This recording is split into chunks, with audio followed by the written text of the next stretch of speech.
أهلين أخي. أنت قدمت على دور رئيسي بالفيلم اللي شغالين عليه طبعا. ما ضروري أحكي لك قديش هالفيلم مهم بالنسبة لنا. هالفيلم بيزرع قيم الزلومية بالمجتمع، ومهم كتير إنك تكون متقن لدور الزلمة، وما حدا فيه يتقن دور الزلمة إلا الزلمة. فلهيك راح نعمل اختبار ورقي نختبر فيه ما إذا كنت بالفعل زلمة أو لا. تفضل.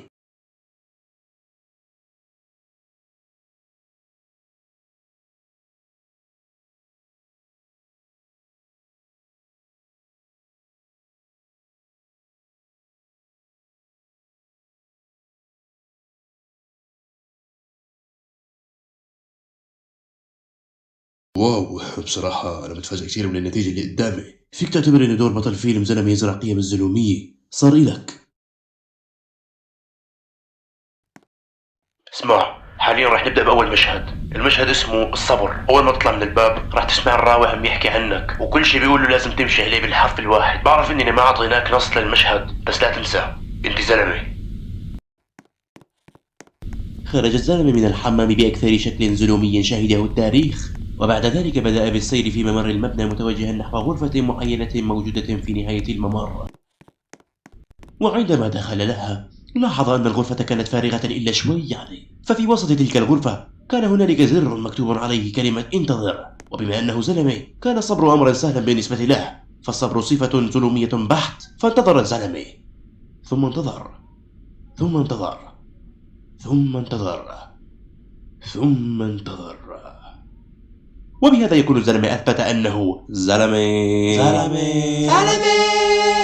حاليا بدنا نصور المشهد اللي بعده، واللي راح يكون بعنوان لا للفضول بما لا يغني العقول. خليك جاهز. في أحد الأيام كان الزلمة يتمشى في أحد الأزقة بطريقة يمكن وصفها بأنه لو رآه رجل عادي لقال "أوه ماي جاد"، وذلك فقط بسبب كمية الزلومية التي تشرشر منه. وفي أثناء سيره لاحظ ذلك الزقاق الذي كان عنده عبارة تقول "يمنع الدخول لمن لا شأن له". وبما أنه زلمة ابن زلمة قرر أن لا يدع فضوله يتغلب عليه، وأكمل طريقه.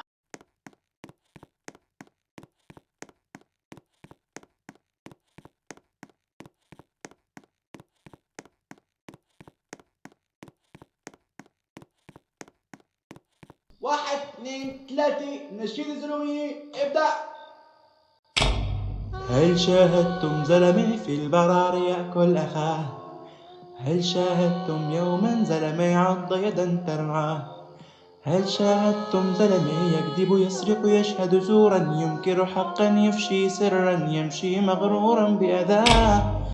زلمة زلمة زلمة رايح وزلمة جاي، زلمة تتلي بين قطعين ضباع، زلمة رايح وزلمة جاي، زلمة تتلي بين قطعين ضباع. ولك هل شاهدتم زلمة في البرار يأكل أخاه؟ هل شاهدتم يوما زلمة يعض يدا ترعاه؟ هل شاهدتم زلمة يكذب يسرق ويشهد زورا ينكر حقا يفشي سرا يمشي مغرورا بأذاه؟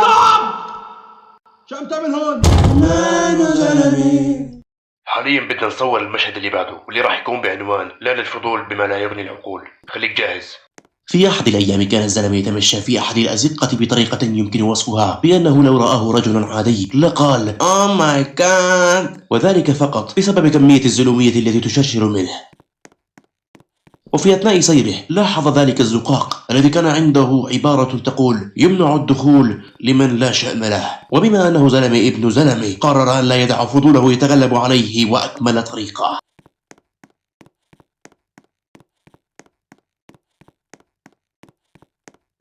1 2 3 نشيد الزلومية ابدأ. هل شاهدتم زلمة في البرار يأكل أخاه؟ هل شاهدتم يوما زلمة يعض يدا ترعاه؟ هل شاهدتم زلمة يكذب يسرق يشهد زورا ينكر حقا يفشي سرا يمشي مغرورا بأذاه؟ زلمة زلمة زلمي رايح وزلمي جاي، زلمي متتالي بين قطعين ضباع، زلمي رايح وزلمي جاي، زلمي متتالي بين قطعين ضباع. ولك هل شاهدتم زلمي في البراري كل خاء؟ هل شاهدتم يوما زلمي عض يدا ترعى؟ هل شاهدتم زلمي يكذب يسرق ويشهد زورا، ينكر حقا يفشي سرا، يمشي مغرورا بأداء. شو عم تعمل هون؟ مانو زلمي. حاليا بدنا نصور المشهد اللي بعده واللي راح يكون بعنوان لا للفضول بما لا يغني العقول. خليك جاهز.